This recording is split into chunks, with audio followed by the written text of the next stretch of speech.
Region 1. Region 1. This is BBS. Bicol Broadcasting Systems Incorporated. DWLV. 91.9 MHz. Your news and music stations. BBS. Basta Bareta. Sigurado.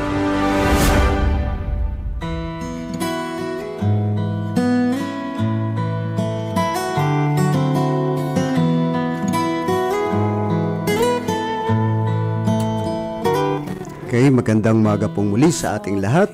Okay, na tayo naman po ang magsasama dito po sa ating programa, Biyaya sa Pagkaaga. Sa pangalan po ng ating mga AMNI group ay tayo po ay muling magsasama dito po sa himpilang ito, BBS DWLB 91.9 FM. At sa programa pong ito ay muli pong pag-uusapan po natin, pag-aaralan natin ang salita ng Diyos na siyang alam naman po natin na walang ibang dapat tayong matutuhan kundi ang aral mula sa Diyos na siyang tunay na gabay at tunay na liwanag sa ating mga landas. Muli po ang inyong kaibigan sa Himpapawid, Reverend Bishop Joe Bergantin ng Christ to the Philippines. Sa pangalan po ng AMNI, ang kasama po natin ngayon sa technical si Sir Stephen Favis. Okay, so ngayon pong umaga, tayo po ay muling tutunghay sa salita ng Panginoon na napakahalaga po na matutuhan po natin ito. Sa tagal po ng programang ito na almost more than 3 years na tayo pong nagsasama-sama sa Himpapawid, na ito po ay actually we celebrated our 3rd year anniversary in radio ng Biyaya sa Pagkaaga, December 30, 2023. So almost more than 3 years na po tayong nagsasama-sama dito sa Himpapawid sa pamagitan ng BBS at tayo po ay nag-aaral ng salita ng Diyos. Mapalad po tayo because we are allowed to preach the gospel, preach the word of God, na alam naman po natin ay mahalagang ingredient sa buhay ng tao ang salita ng Diyos. Pagkat nasusulat, man shall not live by bread alone, but by every word that proceedeth from the mouth of God. Okay, so ngayon pong umaga, ang ating pag-aaralan ang paksa na tema na ibinigay kay August. Sabi niya, bahala na daw po ako. So, ang napag-isipan po natin na pag-usapan ngayon ang possessing wisdom and knowledge. Ang pagkakaroon sa ating sarili ng kaalaman at katalinuhan mula sa salita ng Diyos. Ang Book of Hosea, chapter 4, verse 6 ay mababasa po natin ang salita ng Diyos na binanggit po mismo ng Panginoon sa pamagitan ng kanyang propetang si Hosea. Sabi po dito sa Hosea chapter 4 verse 6 ay ito po ang sinasabi ng Panginoon, "My people are destroyed for lack of knowledge. Because thou hast rejected knowledge, I will also reject thee, that thou shalt be no praise to me, saying that thou hast forgotten the law of thy God, I will also forget thy children." That's the dilemma. Ito po ang problema ng maraming tao ngayon na sabi nga, nabubuhay sa mundo na hindi alam kung ano ang purpose ng buhay. Hindi alam kung ano ang layunin kung bakit sila nag-e-exist dito. At pag di po natin alam ang ating purpose ng ating existence, ay magkakawindang-windang at magiging magwa-wild tayo, magiging magulo ang ating buhay, at wala pong magandang patutunguhan, kundi baka matapos ang ating buhay sa isang magulo at frustration na nupat. Ang dead end natin o ang katapusan ng ating buhay ay kapahamakan. So dito po ang sabi ng Diyos, napahamak ang aking bayan dahil sa kanilang kakulangan ng kaalaman. Hindi po kawalan, kundi kakulangan. Hindi po sapat na mayroon kang alam. Ang Biblia po o ang salita po ng Diyos, sabi po ng salita ng Panginoon, kung tayo po ay tagapakinig lamang ng salita, subalit di po natin ginagawa, isinasagawa ang ating napapakinggan, dinadaya natin ang ating sarili. So, ito po ang nakakalungkot kung marami tayong alam, subalit di po natin isina-apply ang ating natutuhan. So, dito po sa salita ng Diyos ay meron po tayong isang kwento sa banal na kasulatan na nagpapakita ng tunay na katalinuhan na ipinamalas ng tatlong matalinong tao na ayon po sa Matthew chapter 3 o chapter 2 ay iminodel po nila ito ang kung paano sila nasabing matalino, the three wise men. Habi po dito sa Matthew chapter 2, now when Jesus was born in Bethlehem of Judea, in the days of Herod the king, behold, there came wise men from the east. Okay, meron pong tatlo na tinatawag nga natin minsan during Christmas season, especially sa three white kings, sabi nila, si Melchor, Gaspar, and Balthasar. Ito pong tatlong ito ay sinabi ng salita ng Diyos, the three wise men, no, matatalinong tao. Paano po nila iminodel ang katalinuhan? No? Hindi po sapat yung may alam. No? Hindi po, ulitin ko po, hindi po sapat ang may alam.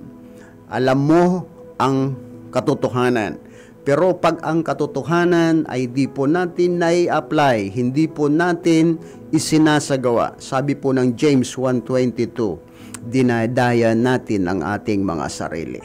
So sa loob ng mahigit 3 taon na pagsasama-sama po natin, alam ko po marami na tayong napakinggan na mga kasamahan dito po sa AMNI na nangangaral ng salita ng Diyos, nagtuturo sa atin ng mga prinsipyo at batas ng Panginoon na siyang kung ating sineryoso o kaya pinahalagahan. Ako po'y naniniwala ang mahigit 3 taon na tayo'y nagsasama-sama sa programang ito, biyaya sa pagkaaga. Ako po'y naniniwala na punong-puno na tayo ng biyaya. No? Punong-puno na sana tayo ng biyaya. Sapagkat bawat araw na tayo nakikinig ng salita ng Diyos, ako po'y naniniwala na kung tayo sineryoso natin ito, nakapulot tayo ng mga magagandang aral na magsisilbing gabay natin upang makalakad tayo ng isang maayos at mabungang buhay na saan tayo po ay nakakapagbigay ng kaluguran una sa Diyos at ganun din naging kagalakan tayo ng mga taong nakapaligid sa atin. Okay, so dito po sa pag-aaral po natin ito, the possessing of wisdom and knowledge, bakit kinakailangan natin maging matalino? Actually po, ang meron pong kasabihan ng aking magulang, sabi niya, ang gustong mag-obispo maggasto. Hindi po madali ang pagiging matalino. Hindi po madali ang maging maalam. Meron kang dapat gawin. No? Meron kang dapat gawin. So dito po, ang pagiging matalino ay sineryoso po ito ng tinatawag ng karamihan, three wise men o three kings, sabi po dito. Sabi dito, nung sila po ay naglakbay mula sa malayong lugar at napunta sila sa Jerusalem, pumunta sila sa Bethlehem. Ano po ang puapakay nila doon sa Bethlehem? Sabi dito, hinahanap nila ang bagong silang na hari ng Hudyo, no, ng Israel, na walang iba. Alam naman po natin, alam natin kung sino ang bagong silang na hari ng Hudyo. Walang iba ang ating Panginoong Yesus. Alam naman po natin, kaalam ng karamihan, si Jesus Christ, hindi po siya in-appoint, hindi po siya basta lang, sabi nga, hindi po siya doghantay ng panahon na siya po ay maging hari. Kasi silang pa lang niya, nalalaman nung tatlong matalinong taong ito na ang Panginoon nung siya ay bagong silang pa lang, siya ay hari na ng Hudyo. No? Kaya ang Panginoon ay tunay na hari, no? Siya po ay hari, hindi po siya basta lang. Kaya nga, Jesus Christ is not a religious man. Si Jesucristo ang ating Panginoon na hindi isang reliyosong tao, kundi isang hari na dapat nating pagbigyan ng tunay na pagpapahalaga sa ating mga buhay. Okay. At nung sila po ay pumunta doon sa Jerusalem, yun po ang purpose nila. Na sila po ay sabi diyan na they traveled from a far distance to see the newborn King of Israel. Ano? Naglakbay sila ng malayong paglalakbay, ng mahabang paglalakbay upang tingnan lamang ang bagong hari na naisilang, ang hari ng Israel. At ito po ay paggalang, respeto sa bagong hari.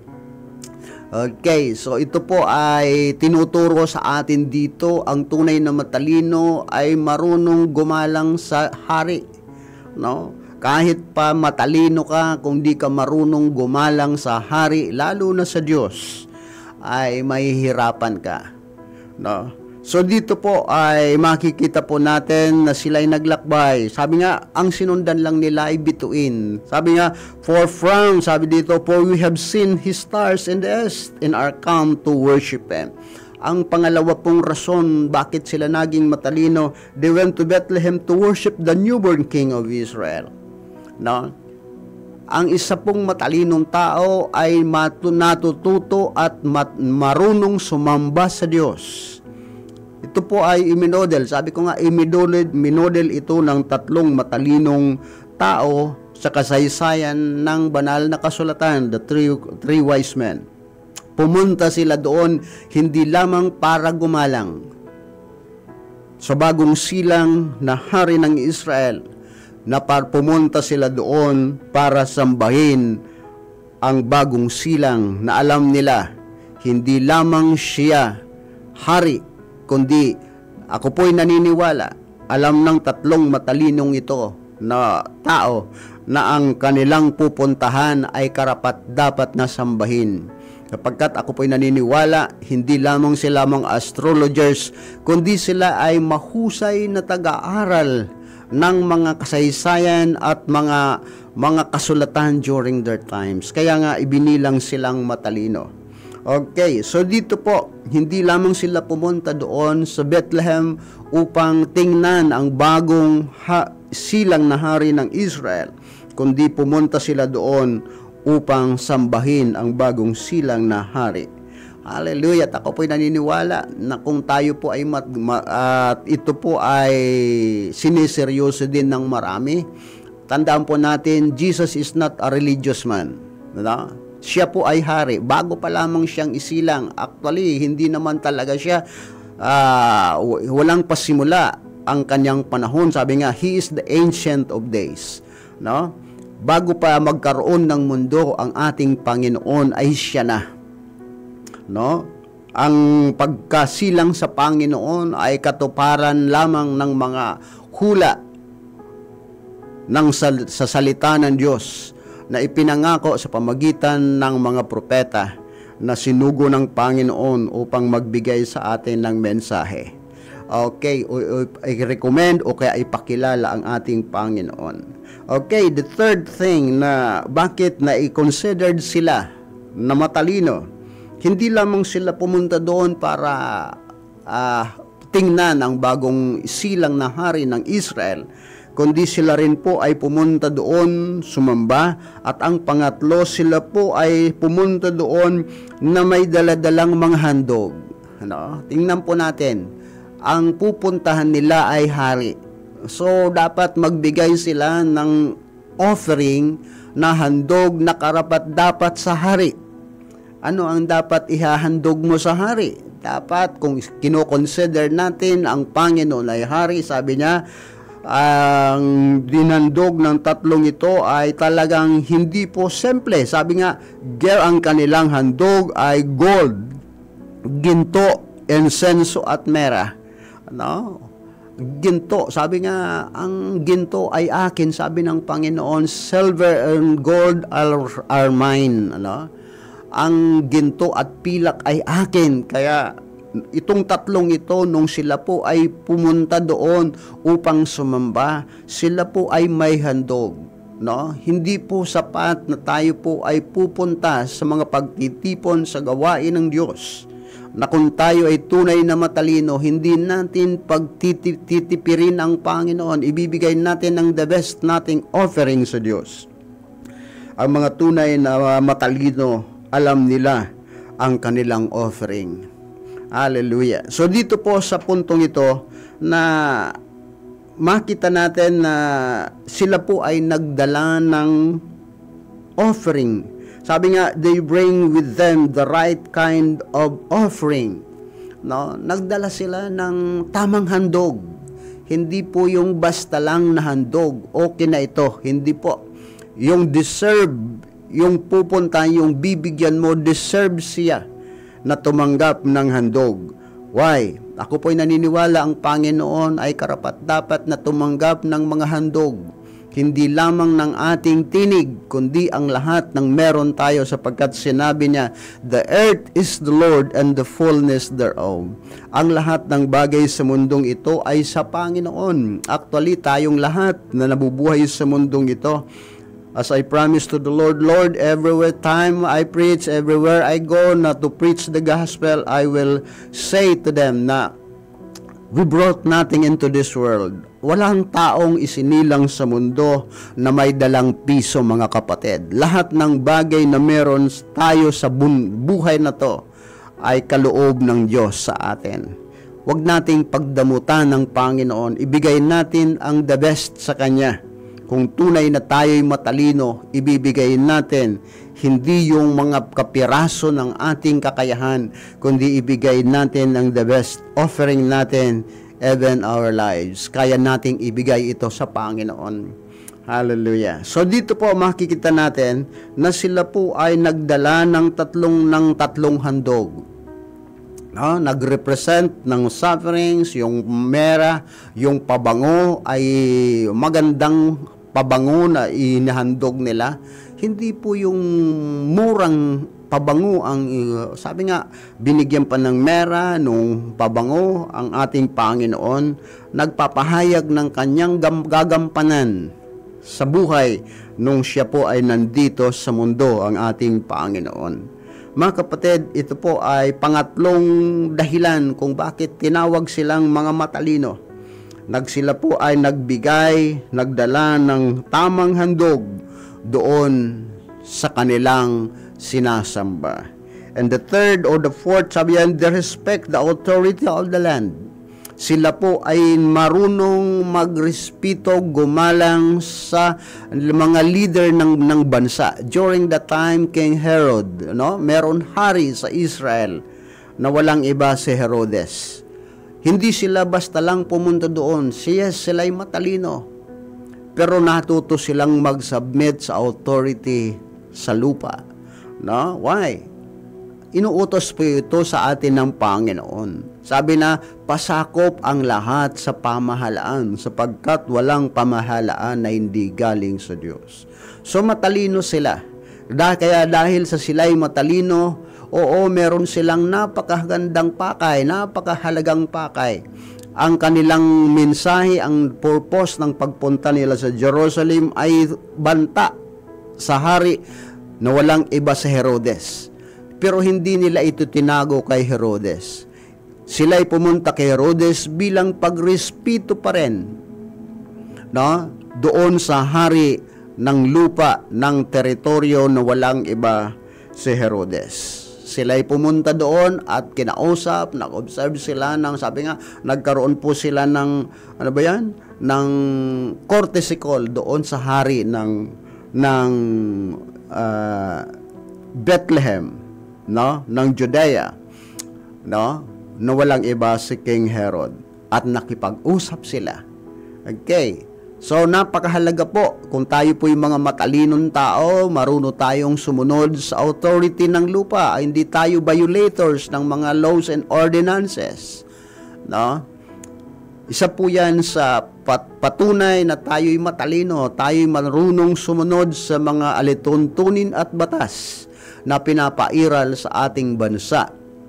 Kung tayo bilang mga mayang Pilipino, matuto tayong rumispito, hindi man natin gusto o hindi man natin siya kapartido, subalit kung siya po ay nahalal na leader ng ating bansa, irespeto po natin siya, hindi dahil siya ay basta lang o kaya bilang siya tao, irespeto natin siya sapagkat sila po ay authority ng salupang ating kinalalagyan.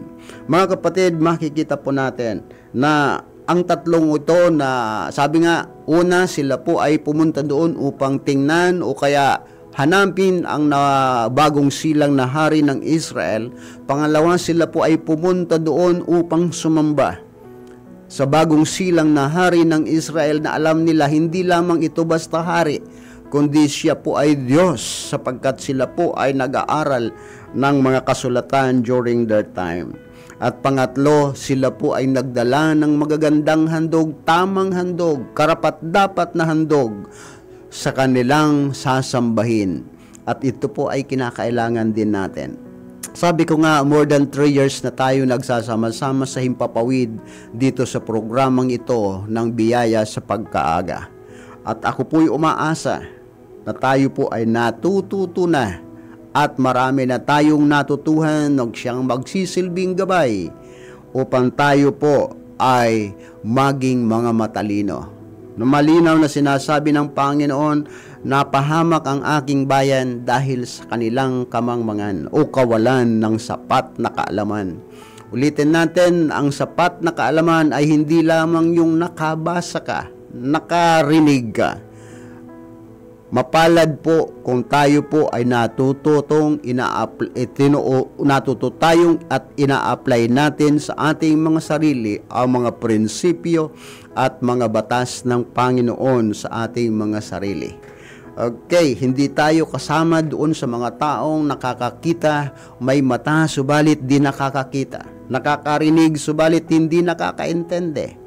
Alam naman po natin ang sabi ng salita ng Diyos, the seeing eye and the hearing ears are gift from God, o blessing from the Lord. Hingin po natin ito, mga kababayan, mga kaibigan, mga kamanggagawa. Hingin po natin sa Panginoon na ang ating mga mata ay pagpalain ng Panginoon upang makita natin ang higit na katotohanan na siyang gagabay sa atin upang maabot natin ang ating tagumpay. Mapakinggan natin ang tamang mensahe na siyang talagang magpapalaya sa atin sapagkat ito po ang sinabi ng John chapter 8:32. Sabi doon ng sabi ng Panginoon, if you know then you will know the truth and the truth will set you free. At malalaman mo ang katotohanan at ang katotohanan ay palalayain ka nito. Okay? At sa panghuli po, ano po ang iminodel ng tatlo pong wise men? Sabi yan, they obey God or heaven's authority over or more than earth and human authority. Okay. Makita po natin dito, di ba, nag-observe sila, nagkaroon po sila ng courtesy call kay Herod. Subalit, alam naman po natin, nasabi ko nga kanina na ang pagpunta nila doon sa Bethlehem ay hindi maganda ang mensaheng ito kay Herod. Sapagkat si Herodes ay hari during that time, pero hari pa siya, meron ng isinilang na bagong hari. Okay, at nag-usap yung tatlo, si Melchor, Gaspar, and Balthasar na sinasabi natin according to the tradition. Itong tatlong ito ay nakipag-usap at sinabihan sila ni Herodes, okay, hanapin ninyo at pag nasumpungan na ninyo, bumalik kayo sa akin. No? Bumalik kayo upang pumunta rin ako doon upang sambahin ko siya. Sabi nga, bring me a word again, that I may come and worship Him also. Yun po ang sabi ni Herodes. No? Bumalik kayo sa akin, bigyan nyo ako, ibigay nyo sa akin ang instruction kung saan nandun ang bagong silang na hari upang pumunta rin ako doon upang sambahin siya. Pero alam naman po natin kung ano ang sa ilalim, ano ang natatagong lihim doon sa kaisipan ni Herodes. Okay? Alam naman po natin ang kwento, ang kasaysayan ng banal na kasulatan. Okay, ano po ang ginawa ng tatlong matalinong taong ito na nung sila po ay kausapin ng anghel? Sabi po dito, in verse 12, and they being warned of God in the dream, that they should not return to Herod, they departed into their own country another way. Okay, so natuto sila. Imbis kasi ang gagawin nila pag bumalik sila kay Herodes, ito po ay nangahulugan ng kapahamakan ng bagong silang na hari ng Israel na walang iba ang ating Panginoon. Kaya nga, sila po ay binigyan ng babala ng Panginoon sa pamagitan ng dream, sa pamagitan ng panaginip. Ano po ang ginawa nila? Sila po ay umuwi sa kanilang bayan sa pamagitan ng ibang daan. Hindi po sila lumakad, hindi na sila bumalik kay Herodes. Ano po ang ipinapakita dito? Itong tatlong matalinong ito, mas alam nila kung sino ang dapat nilang sundin sa sitwasyon na ito. No? They obey God rather than men. Katulad po ng ipinortray sa atin ng mga alagad ng Panginoon nung sila po ay pinagbabawalan na mangaral ng salita ng Diyos, sila po ay pinagbawalan na ipangaral ang pangalang Yesus. Ano ang sabi ni Pedro at ng kanyang mga alagad? We ought to obey God rather than men. Dito po sa limang bagay na ito, mga kapatid, oo, matuto tayong magrespeto sa ating mga law of the land, sa law of the land, yung mga utos ng mga leaders natin.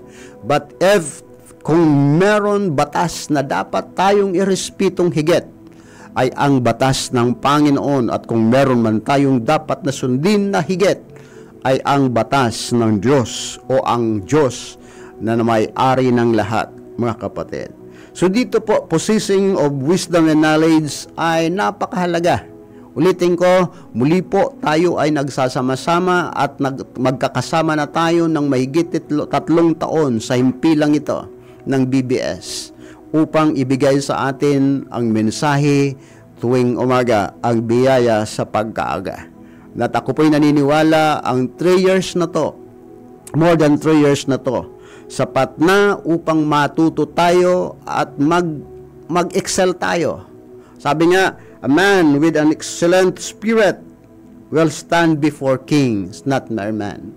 Ang isang taong matalino, may excellent spirit, ay tatayo sa harapan ng hari. Hindi tayo takot na humarap sa hari kung tayo po ay kumplito ng kaalaman at karunungan, mga kapatid ko. Ulit po, ang iyong kapatid ay nakikiusap at nagbibigay ng mensahe. Magbayad tayo, sikapin natin, panatilihin natin o kaya pagsikapan natin, maposes natin ang wisdom o ang katalinuhan at kaalaman mula sa Diyos. Sapagkat kung ito po ay meron tayo nito, dadalhin tayo nito sa isang maluwalhating buhay na pwede tayong humarap sa hari na walang takot, sapagkat namumuhay tayo ng may kayusan. Ulitin natin ang minodel sa atin ng 3 matalinong tao na Melchor, Gaspar, and Baltasar ay magsilbing gabay kung paano din tayo mamumuhay ng maayos. Pumunta sila doon upang hanapin ang bagong silang na hari. Pumunta sila doon sa Bethlehem upang sambahin ang bagong silang na hari. Nagdala sila ng mga handog.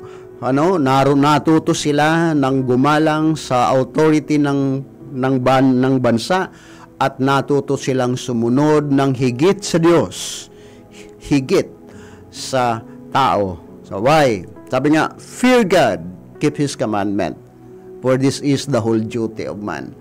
So mga kapatid, sa umaga pong ito, muli po, salamat sa inyo na nakinig sa umaga pong ito at patuloy pang makikinig sa programa ng Biyaya sa Pagkaaga. Sumain niyo po ang biyaya ng Panginoon.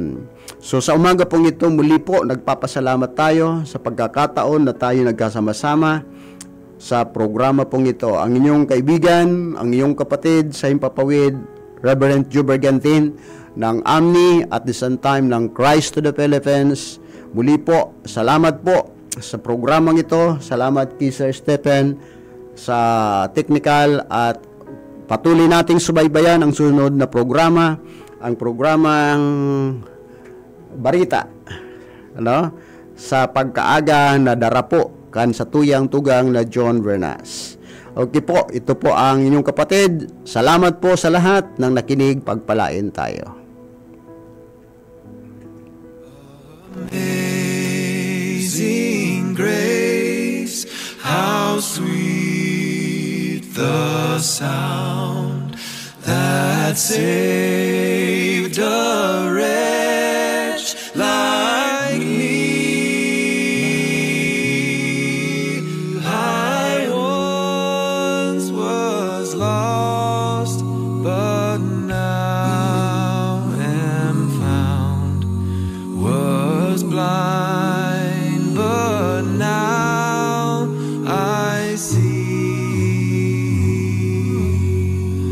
'Twas grace that taught my heart to fear, and grace my fear relieved. How precious did that grace appear the hour I first believed. Through many dangers, toils, and snares, I have already come. 'Twas grace that led me safe thus far, and grace will lead me home. The Lord has promised good to me. His word my hope secures. Oh, He will my shield and portion be, as long as life endures. When we've been there 10,000 years, bright shining as the sun, we've no less days to sing God's praise than when we first begun.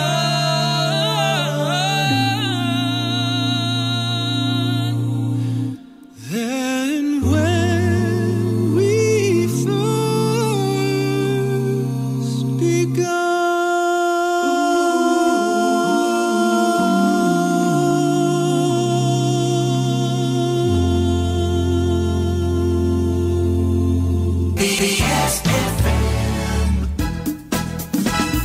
Mga gamit sa eskwela,